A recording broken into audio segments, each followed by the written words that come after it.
स्वागत है आपका आरटी हलचल में और मैं हूं आपके साथ फाल्गुनी सोनी लेकर जिले के तरोताजा हालात। चलिए सबसे पहले नजर डालते हैं आज की हेडलाइन पर। लालबाग के कंटोनमेंट क्षेत्र में श्रमिक ने लगाई फांसी, पुलिस ने शुरू की जांच।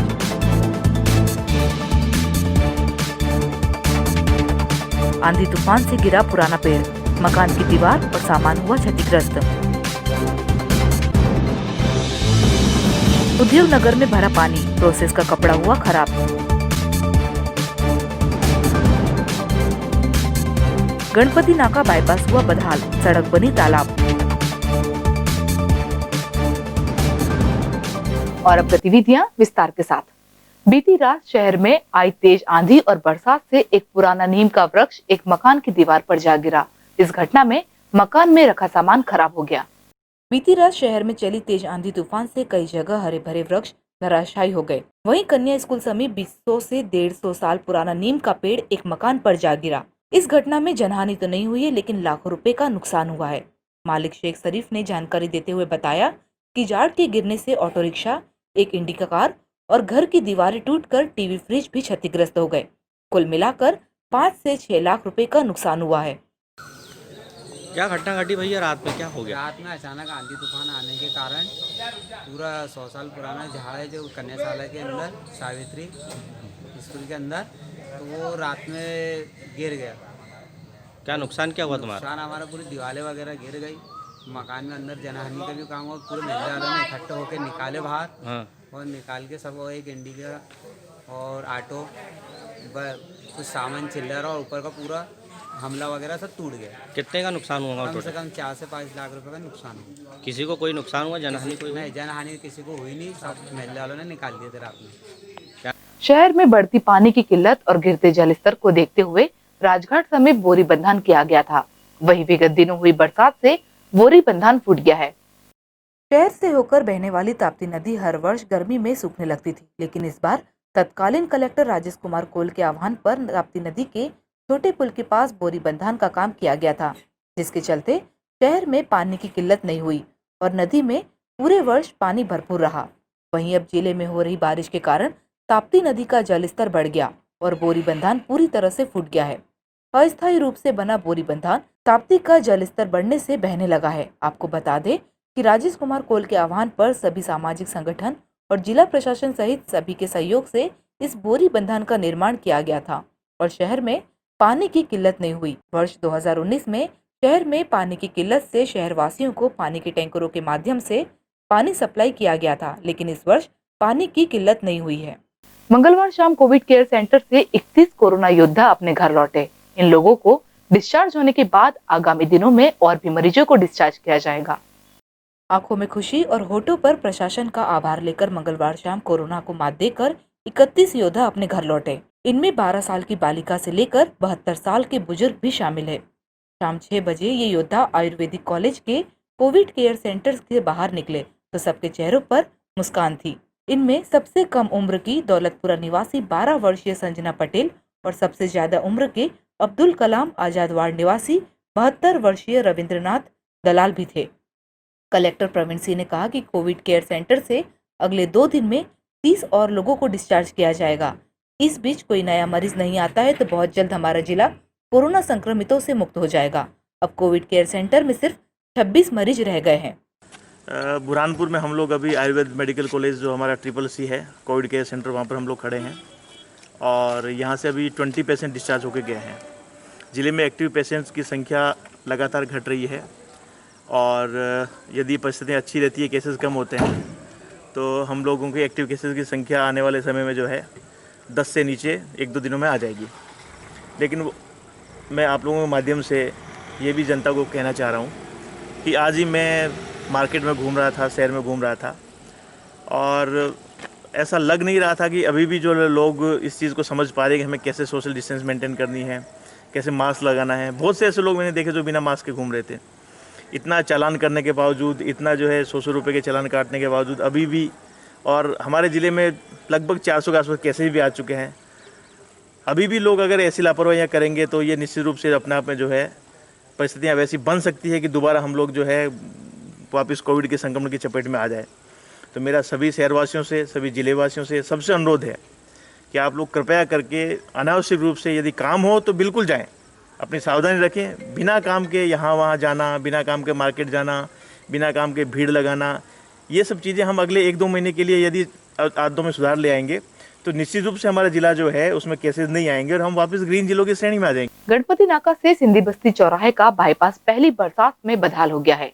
सड़क पर बड़े बड़े गड्ढों में पानी भर गया है। शहर से होकर गुजरने वाले इंदौर इच्छापुर स्टेट हाईवे के पास करोड़ों रुपए की लागत से बना गणपति नाका सिंधी बस्ती बाईपास मार्ग के बरसात के शुरू होते ही एक बार फिर गड्ढों में तब्दील होना शुरू हो गया है। दरअसल इस रोड के निर्माण के बाद से ही इसकी गुणवत्ता को लेकर हमेशा समय समय पर समाजसेवी संगठनों और राजनेताओं ने इसकी शिकायत प्रशासन को दी थी। वहीं विभाग ने लिपापोती करते हुए कोई ठोस कार्यवाही न कर सिर्फ गड्ढों को भर दिया था, लेकिन इस बार बरसात से पहले पानी ने इस रोड की हालत बदतर कर दी है।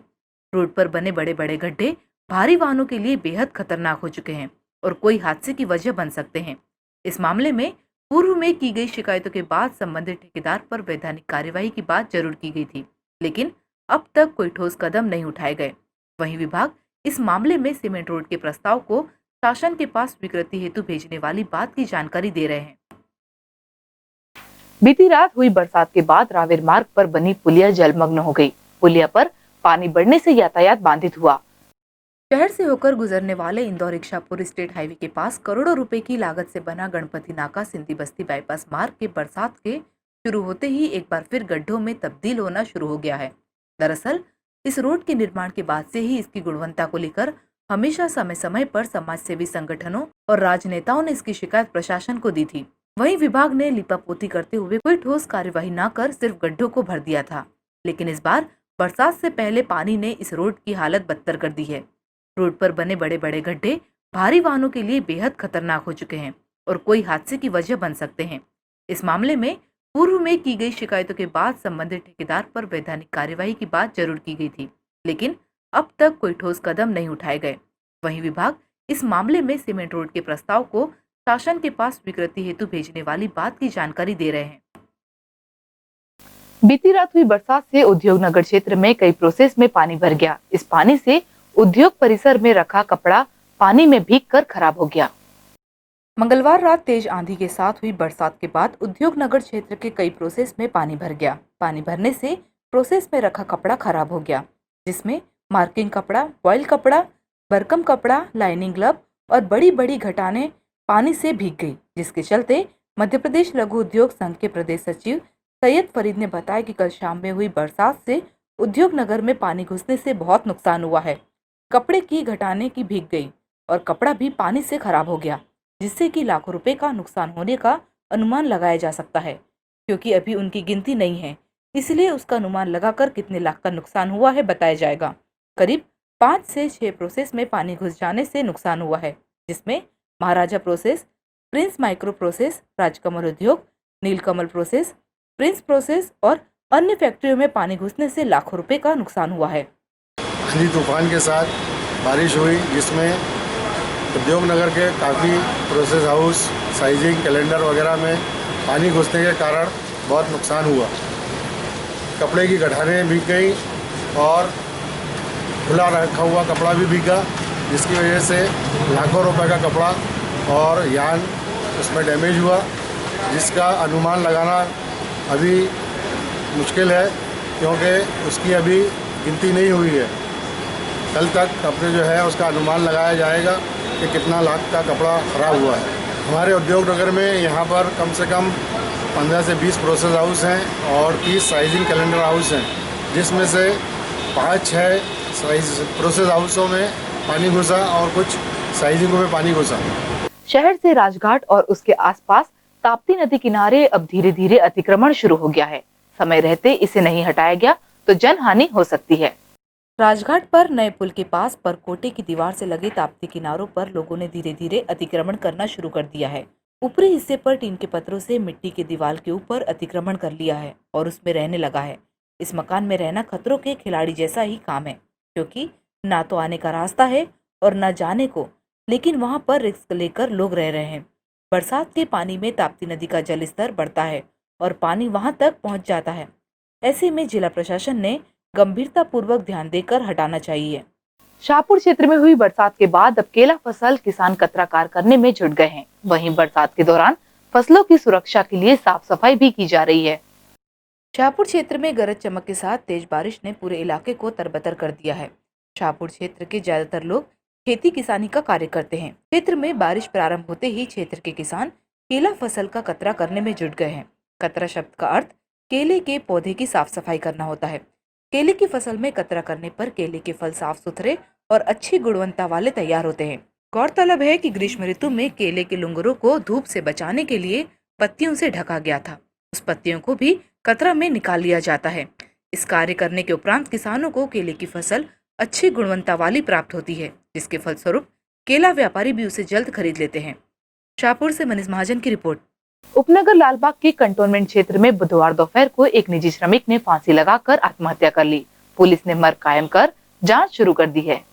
लालबाग के कंटेनमेंट क्षेत्र मिलचाल में बुधवार दोपहर ताप्ती मिल के सरकारी आवास में श्रमिक ने फांसी लगाकर आत्महत्या कर ली। घटना के समय श्रमिक घर पर अकेला ही था। प्राप्त जानकारी के अनुसार घटना दोपहर 1 बजे की है। मिलचाल निवासी पूनम पिता रामशंकर 35 वर्ष ने अपने ही घर में फांसी लगा ली। मृतक के परिजनों ने बताया कि घटना के समय वह घर पर अकेला था। मृतक पूनम ताप्ती मिल में स्थायी कर्मचारी था और नियमित काम के लिए जा रहा था। उसका विवाह भी नहीं हुआ था। घटना के समय बड़ा भाई और भाभी अपने बच्चों के साथ निर्माणाधीन मकान को देखने गए थे। बीती रात हुई बारिश के कारण मकान को नुकसान होने की उन्हें जानकारी मिली थी। घर लौटने पर घर बंद मिला और आवाज देने पर भी पूनम ने दरवाजा नहीं खोला। दरवाजा तोड़कर अंदर पहुंचने पर पूनम फांसी के फंदे पर लटका हुआ था। सूचना मिलने पर लालबाग पुलिस मौके पर पहुंच गई। कंटेनमेंट क्षेत्र होने के कारण पुलिस ने पीपीई किट पहनकर पूरी कार्यवाही की। उप निरीक्षक कुलदीप सिंह डाबी ने बताया कि आरंभिक जांच में घटना आत्महत्या लग रही है। शव का परीक्षण कराकर मामले की जांच की जा रही है। जिला अस्पताल में स्त्री रोग विशेषज्ञ गैरहाजिर रहने से प्रसूता महिलाएं परेशान हुई। वहीं इस दौरान महिलाओं ने परीक्षण कक्ष के पास भीड़ लगाकर सोशल डिस्टेंसिंग का पालन नहीं किया। बुरहानपुर में अनलॉक 1.0 के चलते जिला अस्पताल में इलाज कराने आई गर्भवती महिलाओं में सोशल डिस्टेंसिंग का पालन करते नजर नहीं आई। दरअसल जिला अस्पताल में पदस्थ महिला रोग विशेषज्ञ डॉक्टर उमा वर्मा अपने चैम्बर में गैरहाजिर रही। इस कारण गर्भवती महिलाओं की भीड़ लग गई और सोशल डिस्टेंसिंग का पालन नहीं होता दिखाई दिया। जब इस मामले में अस्पताल की civil surgeon doctor Shakeel Khan से जानकारी ली गई और महिला रोग विशेषज्ञ डॉक्टर उमा वर्मा के गैर हाजिर रहने का सवाल किया गया, उन्होंने ऑपरेशन में व्यस्त होने का बहाना बनाया। वहीं सोशल डिस्टेंसिंग का उल्लंघन होने पर स्टाफ की कमी का बहाना बनाया। अस्पताल में जब से लॉकडाउन खुला है, अस्पताल में भीड़ बढ़ गई है, डबल भीड़, और लोग जो बीमार थे, जो बहुत दिनों से अस्पताल नहीं आ पा रहे थे किसी वजह से, वो सब अस्पताल आ गए और एक साथ भीड़ लग गई।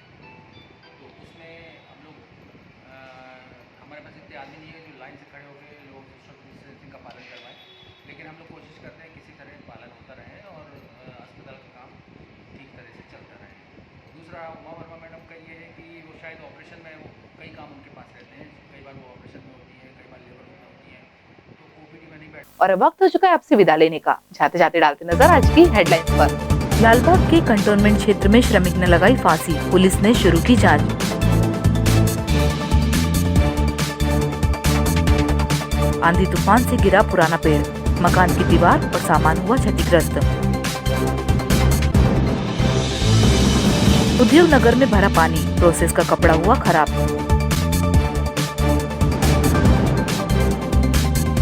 गणपति नाका बाईपास हुआ बदहाल, सड़क बनी तालाब। तो कल फिर होगी आपसे मुलाकात जिले की ताजा गतिविधियों के साथ। तब तक के लिए आरटी हलचल की पूरी टीम और मुझे दीजिए इजाजत। नमस्कार।